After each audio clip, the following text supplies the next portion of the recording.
Hello, everyone, and welcome to the Zohar reading for World Peace. My name is Albert, and I'm hosting tonight's reading. Before we begin, we want to hear a little bit from you, see who's connected with us, share some excitement about this reading that we're about to do together. So I see, who do we have? Julie is sending shalom from Salt Lake, Utah. Shams writing love from Melbourne, Australia. Anima saying hi, love from UK. Sylvie's writing hello and shalom from the Netherlands. Jocelyn's writing much love and intention. Patricia's writing hi from Ohio. Ray's writing Rachel. McBride from Utah, USA, sending a heart. Susan's writing warm hello from Toronto. JV's writing hello, friends. Greetings from Colombia, South America. Patricia's writing hi, Albert. So glad you're here. Thank you, Patricia. I'm also very glad. Todik from Brooklyn. Monica is writing love from Monica, UK. So welcome, everyone. Welcome. It's going to be a very special reading. We're going to try a few different things today. Hopefully, you guys enjoy it. Before we begin, we want to set our intentions. What do we want to get out of this reading? We know the Book of Zohar is a very, very powerful book. Some of us may have already experienced it in the past and have already felt just how powerful it is, just felt, the light that's within this book. So if you do have any interesting stories to share, feel free to write it into the chats as well. We'd love to hear, your experience from these readings or from the past readings that you've had personally, and how you were able to really extract the light from the reading. We'd love to hear some stories. And we're gonna begin. We're gonna begin with a little clip from our teacher, Dr. Rav Michael Laitman. Here we go. Well, what he writes about the Zohar, that this book is the highest. There is nothing greater than it ever written in the Kabbalistic literature, that it is talking about the end of correction of the whole of creation. And from there comes to us the reforming light. I don't know how you will explain to them all of these concepts. In short, there's a special virtue in it, more than in any other book, in any other manuscript. So it's worthwhile for us each time to add a little bit to our lesson, a little bit from that book. In 2 words, what is that word sgula? Virtue, remedy. Sgula, a virtue. I don't know how to explain it. There's a special force in it that elevates the person. It broadens his vessels of perception, and the person starts feeling, seeing, understanding such connections throughout reality that he didn't see before. And then he sees that the world is a lot broader, a lot more intricate, complex, and there's a special engine in the world, and he can attain it, feel it, take part in it. But sgula comes from the word segol, the 3 dots in Hebrew, 3 lines that we can use the force of the light and the force of the kli and join them together through the masach, and then we are in sgula. All right? Yes? About the study of the Book of Zohar. But not for everyone, right?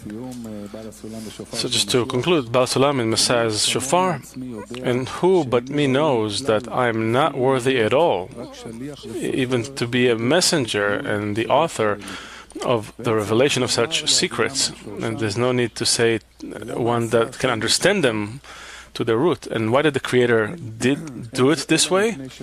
It's only because the generation is worthy for it, because it is the last generation that is at the threshold of the complete redemption, and therefore it is worthy to begin to hear the Messiah's shofar, which is the meaning of revealing all the secrets. That's it. That's it. All right. So let's begin, dear friends. We're going to take just 20 seconds to set our intentions. What do we want to get out of this reading? What do we want to get from, how do we want that light that we're going to extract from this reading to affect us? How do we want this change that we're about to undergo to be reflected in the world? Let's set our intention before we begin this reading. We're just going to take 15-20 seconds right now, and then we'll jump into it.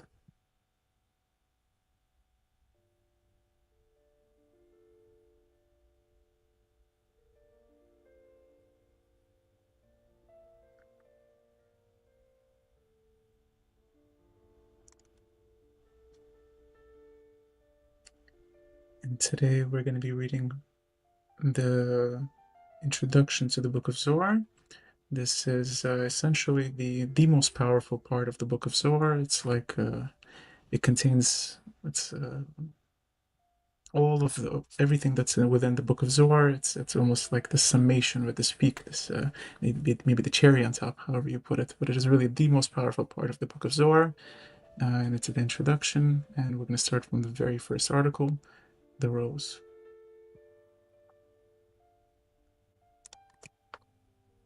The rose. Rabbi Hiskia began, "It is written, as a rose among the thorns." What is a rose? It is the assembly of Israel, Malchut. There is a rose, and there is a rose. Just as a rose among the thorns has red and white, the assembly of Israel has judgment and mercy. Just as a rose has 13 petals, the assembly of Israel has 13 qualities of mercy that surround it on all sides. Also, God, in the verse, "In the beginning, God created." God elicited 13 words to surround the assembly of Israel and to keep her. The heaven and the earth, and the earth was empty and chaotic, and the darkness over the face of the abyss, and the Spirit up to the words of God hovered. Explanation. There are 10 Sefirot: Keter, Chochmah, Bina, Hesed, Gvura, Tiferet, Netzach, Hod, Yesod, and Malchut. However, essentially, there are only 5: Keter, Chochmah, Bina, Tiferet, and Malchut. Since the Sefirah Tiferet contains 6 Sefirot, Hagat, Nehi, within it, they became 5 Partsufim: Arich Anpin, Abba Ve'ima, and Zon. Keter is called Arich Anpin, Chochmah and Bina are called Abba Ve'ima, Tiferet and Malchut are called Zeir Anpin and Nukva. The 7 days of creation are the 2 Partsufim, Zeir Anpin and Nukva of Atzilut. They contain 7 Sefirot, Hagat, Nehi, and Malchut. The writings of the work of creation explain how Abba Ve'ima, which are Chochmah, Bina, emanated them from the beginning of their formation to the end of the Gadlut, which take place in them over 6,000 years. Rabbi Hiskia begins with the explanation of Nukva of Zeir Anpin, explaining the order of her emanation from Ima, Bina, which is called Elohim, God. This is the meaning of Rabbi Hiskia beginning with the explanation of the rose, which is the Nukva of Zeir Anpin. At the time of Gadlut, the Nukva of Zeir Anpin is called the Assembly of Israel, and this is why he said, "What is a rose? It is the Assembly of Israel." There are 2 states to the rose. 1, Katnut, the beginning of her formation, in which there's only the Sefirah Keter in her, in which her light of Nefesh is clothed, and her bottom 9 Sefirot fall outside of Atzilut in the world of Bria. 2, Gadlut, when her bottom 9 rise from the world of Bria to the world of Atzilut, and with them she is built into a complete Partuf with 10 Sefirot. At the time she rises with Zeir Anpin, her husband, to an equal level with Abba Ve'ima of Atzilut, and they clothe them. Then Zeir Anpin is called Israel, with the letters Li, Rosh, a head to me. And the Nukva is called the Assembly of Israel, for she assembles within her all the lights of Israel, her husband, and gives them to the lower ones. Katnut is called a rose among the thorns, since her bottom 9 were emptied from the light of Atzilut and remained as thorns. Gadlut is called plainly a rose, or the assembly of Israel. This is why it was said, there is a rose, and there is a rose. The red color indicates that there is a grip to the outer ones there, for the shells to suckle from her. This is in Katnut, when her bottom 9 are in Briah. There's also white in her vessel of Keter, where there is no grip to the outer ones. This is why it was said, just as a rose among the thorns has red and white, the assembly of Israel has judgment and mercy. This indicates that even in her Gadlut, called the assembly of Israel, although at that time she rises and clothes the Binah, judgment still remains in her, because she needs the screen that is set up in her for the coupling by striking.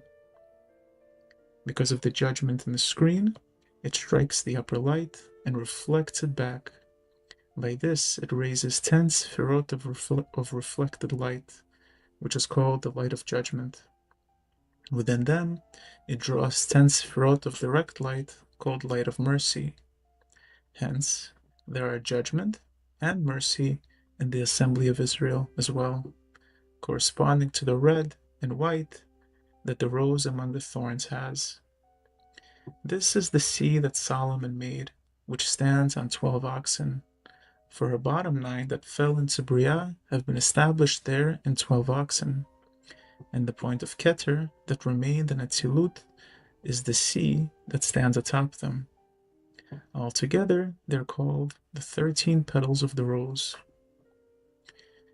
The mochin of Gadlut of Nukva that have illumination of Chokhmah are extended from the 13 names, called the 13 qualities of mercy. This is why the assembly of Israel has 13 qualities of mercy as well. The main thing that Rabbi Hizkiah comes to teach by this comparison between the rose among the thorns and the assembly of Israel is that everything that the Nukva has in her state of Gadlut must correspondingly have a preparation and qualification in the beginning of her formation in the state of Katnut. This is why it was said that opposite the white and red in Katnut, judgment and mercy have come out on her in Gadlut. And opposite the 13 petals in Katnut, 13 qualities of mercy emerge in her in Gadlut. Elohim, God, in the verse in the beginning, God created, is the Bina that emanates to the Nukva of Zeranpin. He elicited 13 words, the heaven and the earth was empty and chaotic, and the darkness over the face of the abyss and the spirit, up to the second Elohim.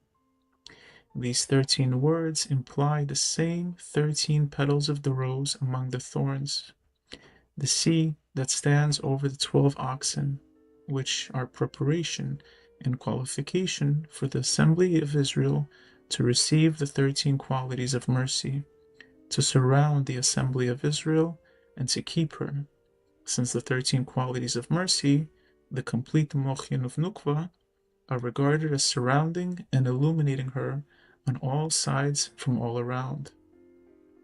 Through them, she is kept from contact with the outer ones, because as long as the great mochin in illumination of Chokhmah from the 13 qualities are not in her, there is nursing for the outer ones in her. Okay, that was the first item. Now, friends, how are you doing? Are you able to hold on to the intention? Are you able to properly extract the light, or are you getting pulled into the story and are just fascinated by this beautiful story, which is also okay. But let's just take a few seconds and reflect. How are we doing with our intention? Are we able to hold on to that intention? Do we see all these changes taking place in us and then reflecting back out to the world? So let's take another 5-10 seconds just to reflect and recalibrate ourselves. And also think of all of the people that are reading this together with us. This is one big force. If we include them in our intention, that becomes that much more powerful, and we're able to hold everyone in our intention. We're able to hold everyone in the right thoughts. So another 5-10 seconds to recalibrate our intention.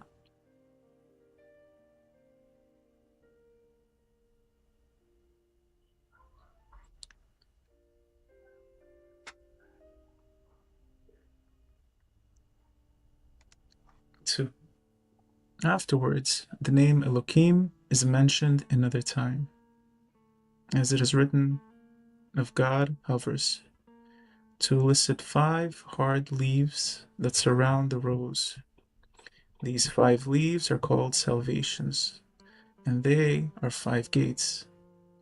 It is written about it, I shall lift up the cup of salvations. It is a cup of blessing. A cup of blessing must be over 5 fingers and not more, like the rose that sits on 5 hard leaves that correspond to the 5 fingers. And this rose is a cup of blessing. There are 5 words from the second name Elohim to the third name Elohim: hovered, over, the face, of the waters, and said, corresponding to the 5 leaves. Henceforth, when it writes, God, let there be light, it is the light that was created and concealed and was included in that covenant that entered the rose and produced the seed in her. This is called a fruit-bearing tree with which they sowed, and that seed is found in the very token of the covenant. Explanation. 5 hard leaves are the 5 gvorot of Nukva, which are 10 sefirot of reflected light that the Nukva raises through a coupling by striking with the upper light, called light of judgment. For the 10 sefirot of direct light are called 5 chassidim, Hagat Netzachot, and clothe the 5 gvorot, Hagat Netzachot, of reflected light. Those 5 hard leaves are the power of judgment in the screen that detains the upper light from clothing from the screen down. This is why now it is only called 5 hard leaves, since she is still unfit for coupling on them. At the time of Gadlut, when a screen comes in a coupling with the upper light, they are called 5 gvorot. These 5 hard leaves are 5 words that are from the second Elohim to the third Elohim: hovered, over, the face, of the waters, and said. And why was it mentioned another time, implying that there is a new action here? It is in order to bring these 5 hard leaves out of the nukva, which are a preparation for a coupling at the time of Gadlut. 10 sefirot of reflected light are called 5 gvorot, Hagat, Netzachot. They're not called Kachabtum because they extend only light of Chassidim, hence Kachab, descended from their degree, and they're called Hagat, and Tiferet Malchut are called Netzachot. In Gadlut, when the 5 hard leaves become 5 gvorot, they're considered 5 gates, open to receive the 5 chassidim of direct light. Also, they're called salvations. And then the nukva is called a cup of salvations, or a cup of blessing, since through them the nukva becomes a vessel that holds the blessing, 5 chassidim. The number of sefirot is 10. Essentially, there are 5 phases, or 13, like the 13 qualities of mercy. 10 indicates the Sefira zone, in which there's only light of Chassidim. 13 indicates the Mochin of illumination of Chokhmah, which is received for Zon. A cup of blessing indicates the extension of 5 chassidim within her 5 gvorot. It must be 5 fingers and not more, meaning only in the number 10, Hagad, Netzachot, and not more, with the exception of the number 13, since the Nukva is unfit to receive Chokhmah from 13 except by clothing of Chokhmah in Chassidim. For this reason, first there must be an extension of blessing, which are 5 Chassidim, specifically through the 5 fingers, which are 5 Gvorot, and then she can receive from the 13 as well. This means that it refers to the 5 fingers of the left hand, which are 5 Gvorot, since the 5 fingers of the right hand are 5 Chassidim. Thus, the cup of blessing must be raised with both hands, meaning with the 5 fingers of the left hand as well, to indicate the intention of the 5 Gvorot. However, afterwards, in the beginning of the blessing, only the 5 fingers of the right hand should remain on the cup to avoid awakening the gripping of the Sitra Achra, which nurses from the left. The third Elokim in the verse, "Let there be light," is to emanate the Gadlut of Nukva, which is 5 Chassidim, and the 13 qualities of mercy, where the 5 Chassidim are 5 times light in the verses, "Let there be light," and there was light, that the light was good, between the light, day. The 13 qualities of mercy are implied in the words, "And there was evening, and there was morning, one day," since 1 is 13, and also 13 in Gematria. These 5 lights are the light that the Creator created on the first day. Adam was watching it from the end of the world to its end. When the Creator looked at the generation of the flood and the generation of Babylon, and saw that their actions were corrupt, he stood and concealed it from them. It is written, "God, let there be light." This is the light that was created and concealed and included in that covenant, meaning entered the rose, that the 5 Chassidim were incorporated in Yesod of Zeranpin, and did not come straight from Bina, from Elokim, to the Nukva, and the covenant, Yesod of Zeranpin, which entered the rose and gave them to her. These 5 Chassidim that emerge in 5 Gvorot are called seed. The power of the judgment in the Gvorot on the screen, by whose power it strikes the upper light and repels it, is mainly found only in Ateret Yesod of Zeranpin, which it extended from Mazal, the Nakeh in Dikna, while the Nukva received from it only an illumination and a branch. For this reason, the coupling on the screen, which raises the 5 Gvorot that extend and clothe the 5 Chassidim, which are 5 lights, is done mainly in Yesod of Zeranpin, and he is the one who gives them to the Nukva. That seed, 5 Chassidim and 5 Gvorot, is found in the very token of the covenant, since in the token of the covenant, which is Ateret Yesod of Zeranpin, there is the actuality of the Gvorot that extend 5 Chassidim called seed. However, the Yesod of the Nukva receives only the form of his Gvorot. This is why the Yesod of the Nukva is called only by the name of the form of the covenant. Alright, that was item 2. Let's watch a little clip from Rav Laitman and refresh our intention a bit more.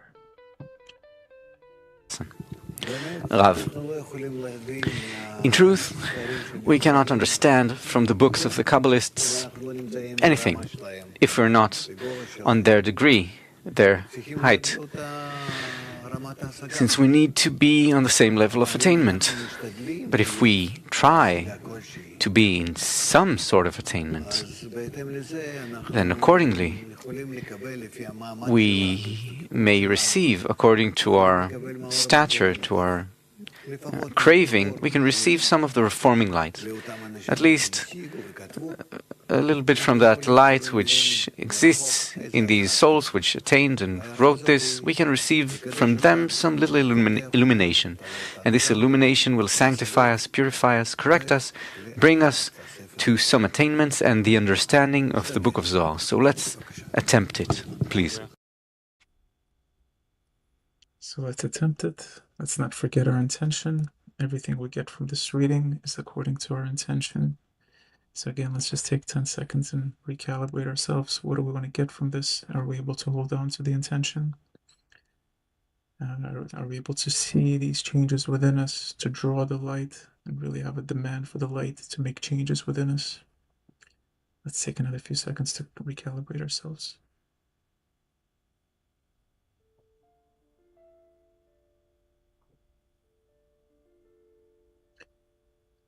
Item 3.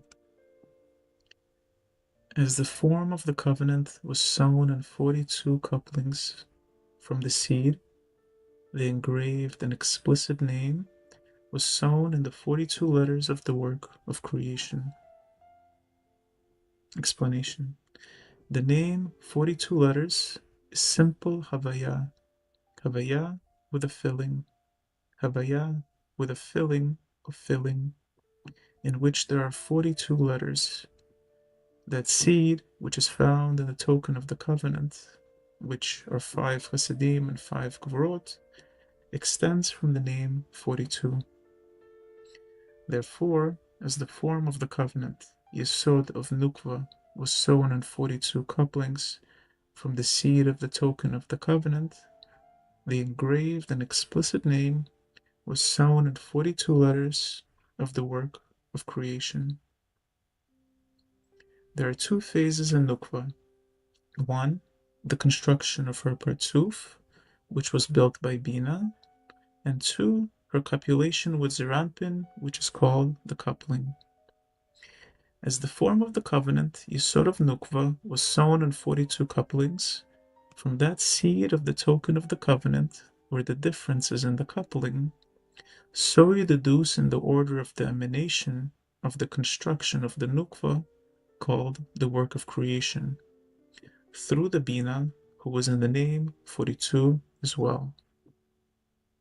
There are 2 states in the construction of the Nukva, Katnut and Gadlut. The Katnut is called engraving, meaning engraving into a receptacle of the lights of the time of Gadlut, since all that is received by the Nukva at the time of Gadlut requires preparation and qualification for them from the days of Katnut. The Gadlut is called by the explicit name because all that is concealed during the Katnut is explained and it becomes known during the Gadlut. Thus, the engraved and explicit name is sown in the 42 letters of the work of creation. The Nukva is called a name, engraved means her Katnut, explicit is her Gadlut, and they too were sown and built in 42 letters, like the 42 couplings in the coupling in the token of the covenant. Also, the 42 letters of the work of creation are the 42 letters presented from Bereshit in the beginning through the Bet of Bohu. Tohu Bohu means unfounded and chaotic. All right, dear friends, that is it for today. Thank you all for joining us. I see there's a few more friends that joined in the middle of the reading. Let me see if we can read a few more comments here. Elizabeth's writing hello from the Netherlands. To be conscious, hello friends from Denmark. Hannibal, hi from France. Martina, so glad to be here. Hello from upstate New York. Carl's writing greetings from Pittsburgh, Pennsylvania. Osaz is writing peace from Toronto. Stakopoulos is writing, not sure. Patricia, totally immersed. Roy, Yofi, Anime 1. A lot of hearts and tokens. Thank you all for joining us. It was a very special session. Let us know what you thought. We added a little background music to this, if that worked for you or not. If you have any comments about how this session went, or even ideas for improvements, feel free to share that into the chat. We're always looking how to make this more, to serve better those that are connecting to these sessions. So thank you all, and until next week.